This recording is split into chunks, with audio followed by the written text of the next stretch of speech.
कृष्ण गोविंद हरे मुरारी, हे नाथ हम हैं शरण तिहारी। श्री कृष्ण गोविंद हरे मुरारी, हे नाथ हम हैं शरण तिहारी।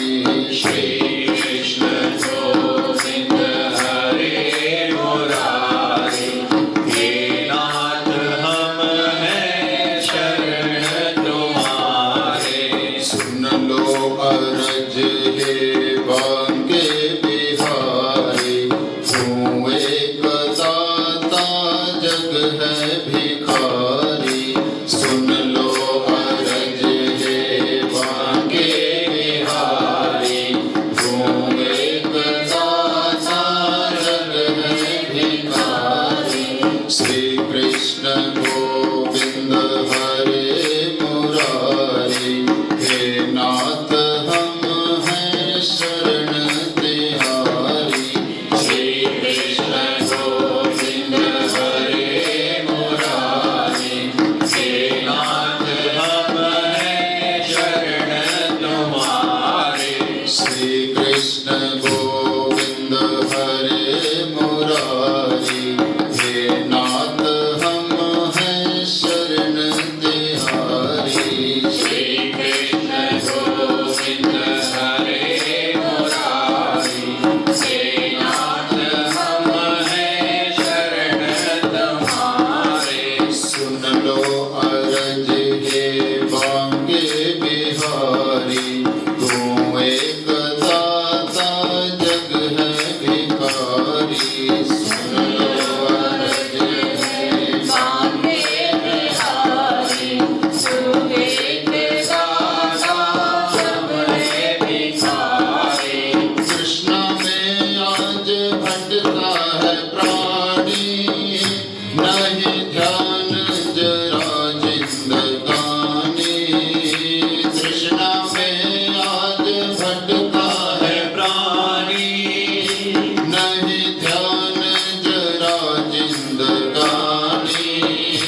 कृष्ण में आज भटका है प्राणी, नहीं ध्यान जरा जिंदगानी।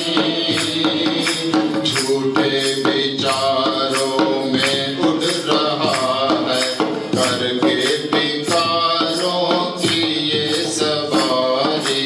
झूठे विचारों में उड़ रहा है, करके विकारों की ये सवारी।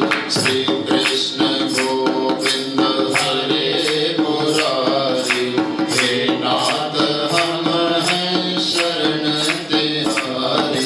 श्री कृष्ण गोविंद हरे मुरारी, हे नाथ हम हैं शरण तुम्हारे। सुन लो अरज हे बांके बिहारी, तू एक दाता जग है भिखारी। सुन लो अरज हे बांके बिहारी, तू एक दाता हमारे भिखारी। नयनों के जल से चरण पखारे, आए सुदामा जब श्याम द्वारे। नयनों के जल से चरण पखारे, आए सुदामा जब श्याम द्वारे। जिसका न कोई तू है उसी का, हे दीन बंधु हे लीलाधारी। जिसका न कोई तू है उसी का, हे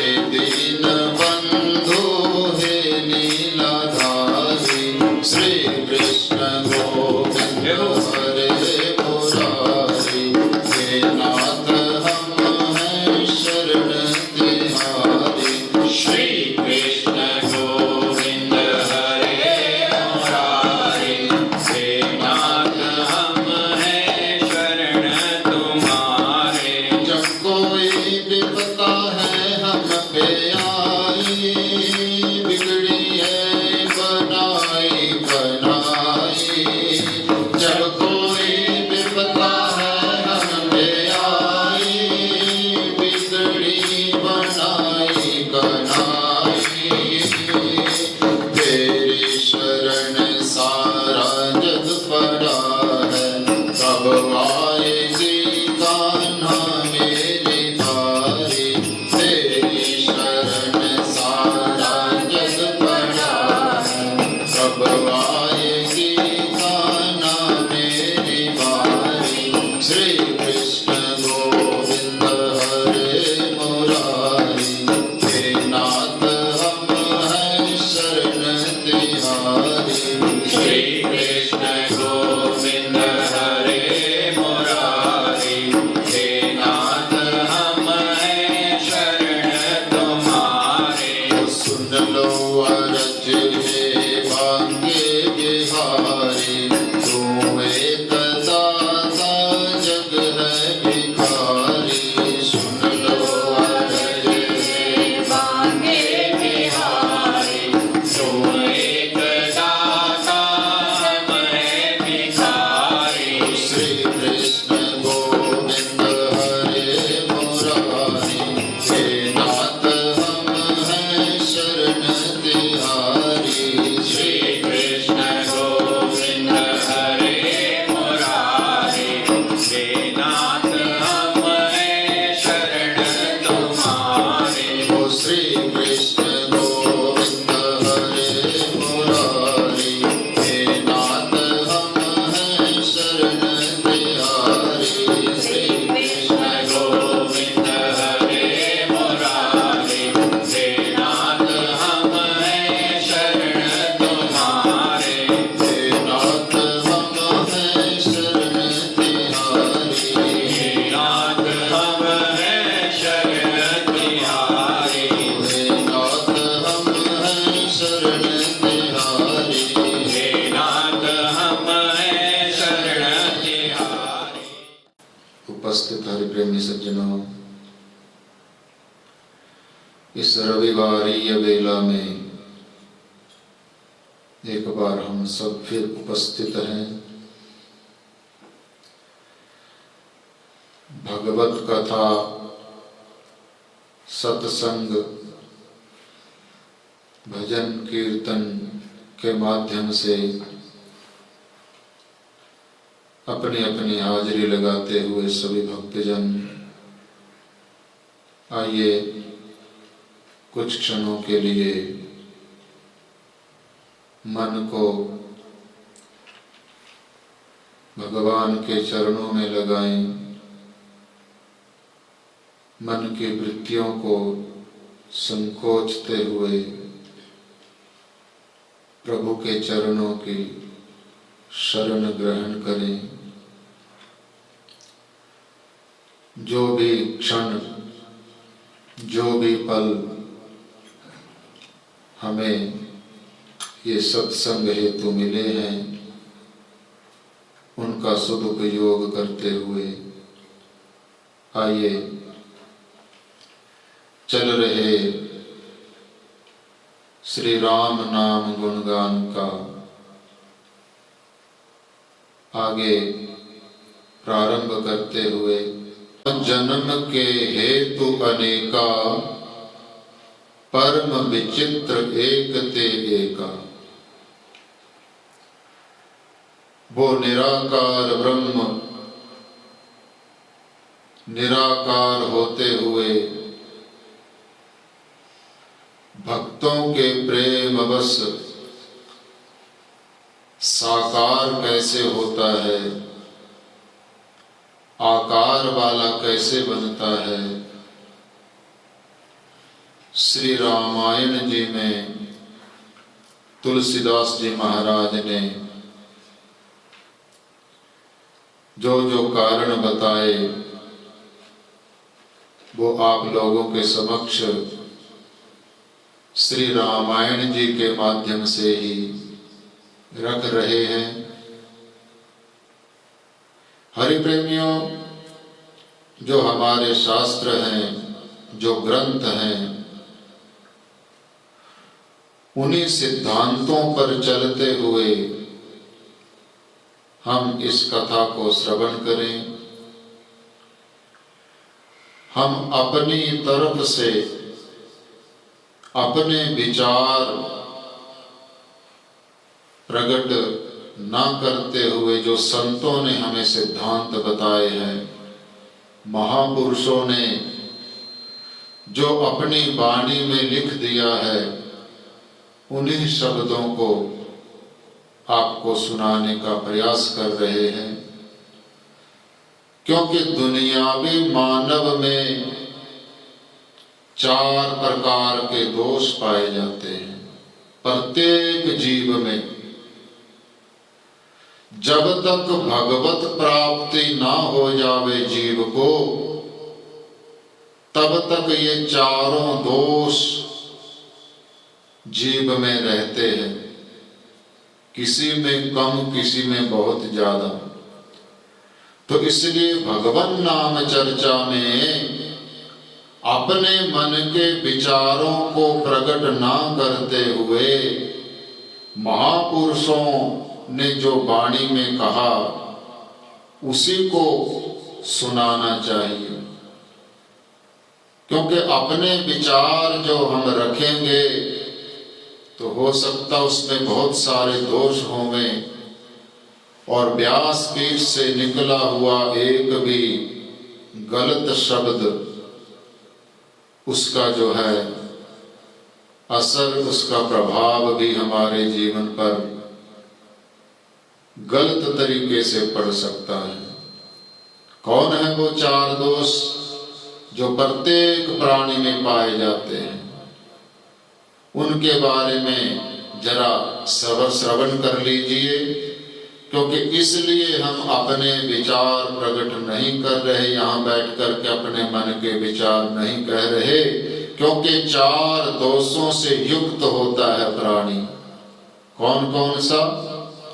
पहला है भ्रम, दूसरा है प्रमाद, तीसरा है विप्रलिप्सा और चौथा है कर्णापाटव। ये 4 प्रकार के दोष प्रत्येक जीव में पाए जाते हैं। भ्रम का मतलब उल्टा ज्ञान, भ्रम हो जाना, उल्टा ज्ञान हो जाना। जैसे अंधकार में टेढ़ी मेढ़ी रस्सी पड़ी है और उसमें भ्रम किस चीज का हो जाता है? सर्प का हो जाता है कि कहीं सांप तो नहीं पड़ा। होती है वो रस्सी, लेकिन भ्रम किस चीज का हो गया? सांप का हो गया। गर्मियों के दिनों में जब ग्रीष्म ऋतु होती है, जेठ आषाढ़ के महीने में तपती जो बालू होती है, मरुस्थल जो होता है, वहां पर जो है पानी का आभास हो जाता है। सूरज की किरणें ऐसी पड़ती हैं कि लगता है यहाँ पानी है। दूर दिखाई देने पर पानी की तरह लगता है, लेकिन वहां पर जाओ तो वहां पर पानी नहीं होता। तो हरि प्रेम इसको बोलते भ्रम। तो ये भ्रम नाम का दोष प्रत्येक प्राणी में होता है, रहेगा जब तक भगवत प्राप्ति ना हो जाएगी, भगवान के दर्शन नहीं हो जाएंगे, तब तक ये भ्रम नाम का जो दोष है ये प्रत्येक प्राणी में रहता है। दूसरा प्रमाद, आलस्य, सुस्ती।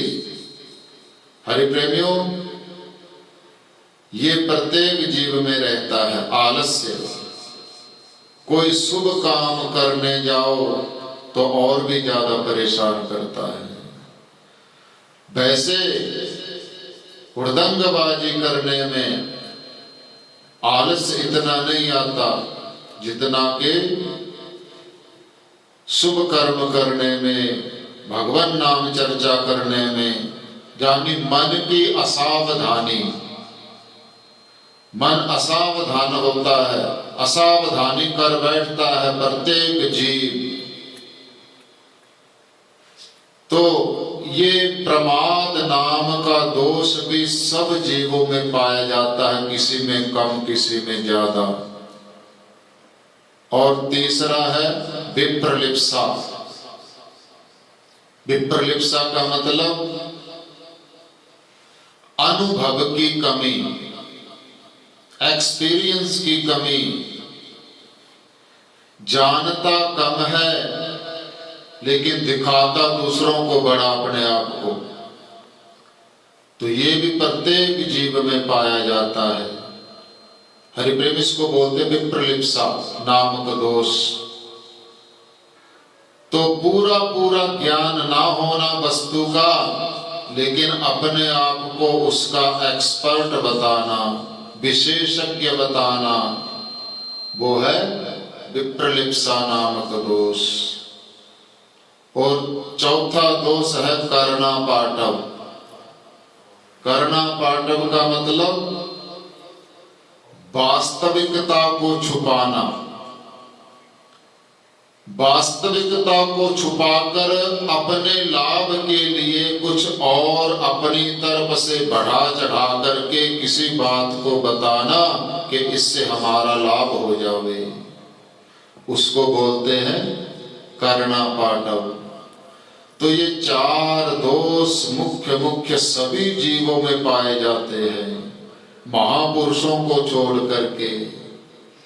जो महापुरुष हैं, जिन्होंने भगवत प्राप्ति कर ली है, भगवान के दर्शन कर लिए हैं, फिर उनके ये चारों दोष समाप्त हो जाते हैं और उनका एक एक वचन भगवान का वचन होता है। भगवान का वचन होता है महापुरुषों का जो वचन है। तो इसलिए हम अपने आप में चारों दोषों को महसूस करते हुए अपनी तरफ से हम कुछ नहीं कहेंगे। हम जो श्री रामायण जी में आया है, जैसा भी आया है, वही कहेंगे। वैसे तो रामायण आपने क्या पता मेरे से ज्यादा बार पढ़ी हो, तो हमने इस सत्संग की घड़ियों का लाभ लेना है, भगवान नाम चर्चा करते हुए। क्योंकि जो भगवान के प्रति हम ये घड़ियां बिता रहे हैं, वही घड़ी हमारी लेखे में लगने वाली है। हरि प्रेमियों, बाकी का क्या कमाया क्या गमाया, कहाँ गए कहाँ आए, कुछ गिनती में नहीं रहेगा। यही समय परमात्मा की डायरी में नोट होगा। तो इस समय का सदुपयोग करते हुए आइए, राम जन्म के हेतु अनेका, परम विचित्र एक ते एका। हरि प्रेमियों, उस निराकार ब्रह्म के साकार होने के कारण बताए गए तुलसीदास जी महाराज के द्वारा। पहला आपको सुनाया गया कि जय विजय के माध्यम से सनक सनंदन सनातन सनत कुमार आदिकों का प्रसंग आपको सुनाया था कि किस प्रकार जो है शापित हुए जय विजय, उनके उद्धार हेतु भगवान ने वचन भरा था, तो नराकार बने मेरे प्रभु। तो हरि प्रेमियों, फिर नारद जी के मोह के बारे में भी बताया गया। तो अगला कारण बताया तुलसीदास जी महाराज ने, मनु और शतरूपा। मनु जी महाराज जो ब्रह्मा जी के पुत्र हैं, जब सृष्टि की रचना हुई, मेरे परम पिता परमात्मा ने ब्रह्मा जी को जब आदेश दिया कि एको हम बहुश्याम, हे ब्रह्मा जी मैं अकेला हूं, मैं अपने ही रूपों को बहुत से रूपों में देखना चाहता हूं, इसलिए आप सृष्टि की रचना कीजिए। तो ब्रह्मा जी महाराज ने उस परम पिता परमात्मा के आदेश से जब सृष्टि की रचना प्रारंभ की थी, तो उनमें से मनु जी महाराज की सृष्टि ब्रह्मा जी महाराज ने की थी। मनु और शतरूपा, यहाँ तक आया कि जब सनकादि कुमारों ने भी ब्रह्मा जी को सृष्टि प्रचलन के लिए मना कर दिया था, ब्रह्मा जी महाराज ने जब सनक सनंदन सनातन संत कुमारों की सृष्टि की, उनको परमात्मा की जो इच्छा थी कि एको हम बहुश्याम जानी सृष्टि की रचना कीजिए, उन्होंने ब्रह्मा जी को सृष्टि की रचना करने से मना कर दिया था। फिर नारद आदि 10 ऋषि हुए थे, उन्होंने भी मना कर दिया था। कर्दम आदि 25 ऋषि हुए, उन्होंने पेंडिंग में रख दिया था कि महाराज पहले हम तपस्या करेंगे, बाद में अगर हमारा मन होगा गृहस्थ में जाने का तो हम सृष्टि की रचना करेंगे, वरना तो हम ब्रह्मचारी से सीधा ही संन्यास ले लेंगे। 4 आश्रम है ना, ब्रह्मचारी, गृहस्थ, वानप्रस्थ और संन्यास। तो ब्रह्मा जी महाराज को उन्होंने पेंडिंग में रख दी बात सृष्टि की। तो ब्रह्मा जी महाराज ने फिर कहते अपने आप को ही 2 भागों में विभाजित कर दिया था। एक भाग से पुरुष हुए और एक भाग से स्त्री, जिसका नाम है मनु जी महाराज, और उनकी अर्धांगिनी है शतरूपा। उन्होंने मैथुनी सृष्टि का जो है प्रारंभ किया था। उससे पहले मानसिक सृष्टि थी, मन से जो सोचा वह हो जाता था। तो मनु जी महाराज के गृहस्थ में रहते हुए 5 संतानें बताई गई, 2 पुत्र 3 पुत्रियां। पुत्रों का नाम है उत्तानपाद और प्रियव्रत। श्रीमद् भागवत में इनका विस्तार सहित वर्णन आया है। तो पुत्र हैं 2, प्रियव्रत और उत्तानपाद। 3 पुत्रियां हैं, आकुति, देवहूति और प्रसूति। ये 3 पुत्रियां हैं। तो हरि प्रेमियों, मनु जी महाराज की 5 संतानें हैं। पुत्रों का वर्णन श्रीमद् भागवत में और पुत्रियों का वर्णन श्रीमद् भागवत में विस्तार सहित आया है। यहाँ तो केवल स्पर्श मात्र किया गया है श्री रामायण जी में कि मनु जी और शतरूपा जी की तपस्या का भी एक कारण था कि भगवान निराकार होते हुए साकार बने। तो हरि प्रेमियों, जो प्रसूति नाम की पुत्री है मनु जी महाराज की, उनका विवाह रुचि प्रजापति के साथ हुआ था। रुचि प्रजापति एक संत थे। तो मनु जी महाराज ने एक शर्त रखी थी प्रसूति के लिए, पुत्री का धर्म की शर्त रखी थी कि मैं इस पुत्री का विवाह उस वर के साथ करूंगा जो मेरे पुत्र का धर्म को निभाए। क्या मतलब? पुत्र का धर्म उसे कहते हैं कि बेटी जब विवाही जावे, उसके गर्भ से जो संतान होवे, पहली संतान, वो कन्या का पिता अपने घर में ले आएगा। पुत्र का धर्म कहते हैं उसको। तो ये शर्त रखी थी मनु जी महाराज ने। तो एक रुचि प्रजापति थे, उन्होंने ये शर्त स्वीकार कर ली थी।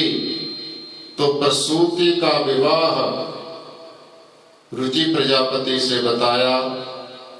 शास्त्रों में और उनके घर में यज्ञ नारायण नामक पुत्र हुए थे, जो कि मनु जी महाराज अपने घर ले आए थे यज्ञ नारायण को, और उनका विवाह किया गया दक्षिणा नाम की कन्या से। यज्ञ नारायण का विवाह हुआ था दक्षिणा नामक कन्या से, यानी संसार वासियों को उपदेश दिया उनके माध्यम से कि यज्ञ नारायण का विवाह हमेशा दक्षिणा के साथ होता है, यानी बिना दक्षिणा के किया हुआ यज्ञ निष्फल माना गया है। तो यज्ञ में जो है दक्षिणा अवश्य होनी चाहिए, ये जो है उपदेश किया गया यज्ञकर्ताओं के लिए यजमानों के द्वारा। तो वही मनु शतरूपा जी महाराज जब अपने गृहस्थ की ड्यूटियों से निवृत्त हुए, अभी बताया ना कि 4 आश्रम हैं, जो मनुष्य की आयु है वो 4 भागों में विभाजित की गई। पहले है ब्रह्मचार्य आश्रम, ब्रह्मचर्य का पालन करते हुए विद्या ग्रहण करना, योग्यता ग्रहण करना, और उसके बाद फिर गृहस्थ में प्रवेश करना। गृहस्थ में रहते हुए बाल बच्चों का पालन पोषण करना, और जब बाल बच्चे योग्य हो जावें, बड़े हो जावें, गृहस्थ का घर का पदभार संभालने के लायक हो जावें, तो फिर कहते हैं वानप्रस्थ आश्रम ग्रहण करना चाहिए मानव को, बाल बच्चों को से उपराम होकर के भगवान का भजन, और उसके बाद है संन्यास। फिर परमात्मा की प्राप्ति के लिए अकेले ही आगे बढ़ना पड़ता है, पत्नी को भी छोड़ना पड़ता है। हरि प्रेमियों, तो मनु जी और शतरूपा जी जब अपने गृहस्थाश्रम से निवृत्त हुए, तो नैमिषारण्य तीर्थ में आकर के मनु जी और शतरूपा मैया तपश्चर्या जीवन अपना रहे हैं, तपस्या कर रहे हैं। पूरी धरती के राजा, पूरी पृथ्वी के राजा थे मनु जी महाराज। पूरी पृथ्वी का राजपाट छोड़ करके आज प्रभु प्राप्ति के लिए तपस्या में लीन है, संतों के साथ सत्संग करते हैं। जो वन में उस नैमिषारण्य तीर्थ में दिव्य विभूतियां रहती हैं, उनके सानिध्य में रह करके कथा वार्ताएं सुनते हैं, प्रभु के यशोगान श्रवण करते हैं, और प्रभु के यशोगान श्रवण करते हुए मन में प्रभु के प्रति, भगवान के प्रति अनुराग जागता है।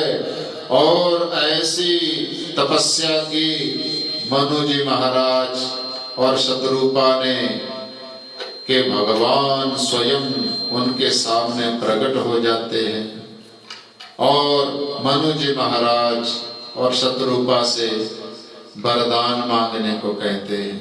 क्योंकि तपस्या जब पूर्ण होती है तो यह नियम है कि हम जिसकी तपस्या कर रहे हैं, जिस इष्ट देव की, वो इष्ट देव को आना पड़ता है, और जिस कामना के लिए तपस्या करने बैठे हैं, वो कामना वो इष्ट देव पूरी करते हैं। तो आज परमात्मा की तपस्या में लीन थे मनु जी महाराज और शतरूपा मैया, और जब तपस्या पूर्ण होती है तो कहते भगवान जो है दर्शन देने के लिए आते हैं मनु जी महाराज और शतरूपा मैया को। तो देख करके भगवान का दिव्य चिन्मय स्वरूप,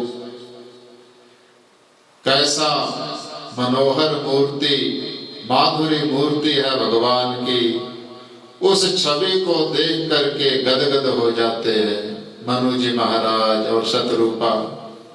और भगवान कहते हैं मनु जी में हम आपकी तपस्या से संतुष्ट हैं, प्रसन्न हैं, उठो, अब और तपस्या करने की आवश्यकता नहीं है आपको, मांगो जिस कामना के लिए आपने तपस्या की है वो कामना हम पूर्ण करेंगे आपकी। तो देख करके माधुरी छवि भगवान की और तो कुछ याद नहीं रहा मनु जी महाराज को, और शतरूपा मैया में वात्सल्य भाव जागृत हो गया और कहने लगी प्रभु हम आप जैसा पुत्र चाहते हैं। मनु जी महाराज ने भी कहा हाँ प्रभु हमें और कुछ नहीं चाहिए, दुनियावी वस्तुएं नहीं चाहिए, वो तो राजपाट को ठोकर लगा करके आ गए हैं, हम जान चुके हैं, अनुभव कर चुके हैं कि राज सुख असली सुख नहीं है, उसमें तो दुख ही दुख है, सुख कम है बहुत और दुख ज्यादा है, इसलिए राज सुख की कामना नहीं है प्रभु, हमें आप जैसा पुत्र चाहिए। और प्रभु ऐसा जो है आप अपने जैसा हमें पुत्र प्रदान कीजिए जब भी हमें जब जन्म मिले, और हमारी ऐसी भक्ति आप में रहे कि आपके बिना हम रह न सके। तो हरि प्रेम परमात्मा सोचने लगे कि मैं मेरे जैसा दूसरा कहां से लाऊं, क्योंकि मेरे जैसा तो मैं ही हूं, मेरे जैसा तो और कोई दूसरा है नहीं। तो इसलिए मनु जी शतरूपा मैया लो मैं ही एक दिन आपका पुत्र बन करके आऊंगा। इस समय तो आप जो है वृद्धावस्था को प्राप्त हैं और इस जन्म का जो आपका अवधि है वह संपन्न होने जा रही है। तो जब आपका आगे का जन्म होगा तो उसमें आप अवधपुरी के राजा महाराज दशरथ बनेंगे और शतरूपा मैया आप कौशल्या बनेंगी और मैं आपके गृहस्थ में जो है आपका पुत्र बन करके आऊंगा। इस समय आप कुछ वर्षों के लिए, कुछ काल के लिए अमरावतीपुरी में जो है निवास कीजिए। अमरावतीपुरी क्या है? स्वर्गलोक है, इंद्र देवता की जो नगरी है उसको अमरावती भी कहते हैं। तो इस समय आपके जीवन की अवधि पूर्ण हो चुकी है, तो जब कुछ काल के बाद आप महाराजा दशरथ बनेंगे और शतरूपा जी कौशल्या बनेंगी तो आपके गृहस्थ में जो है हम पुत्र रूप में आएंगे।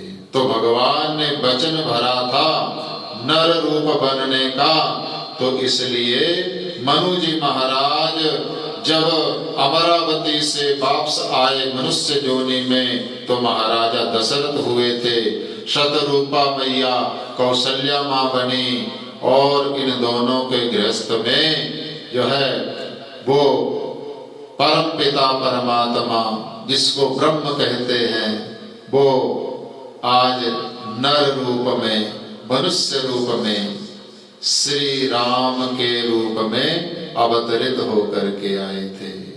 तो हरि प्रेमियों, इस प्रकार राम जन्म के हेतु अनेका, परम विचित्र एक ते एका। तो आपको जो है यह कारण भी बताया गया श्री रामायण जी में जो आया। सबने जो है मिलकर के अपने जीवा को पवित्र करना है। श्री राधे श्री राधे प्रेम अगाधे श्री राधे श्री राधे श्री राधे प्रेम अगाधे श्री राधे श्री राधे श्री राधे प्रेम अगाधे श्री राधे श्री राधे प्रेम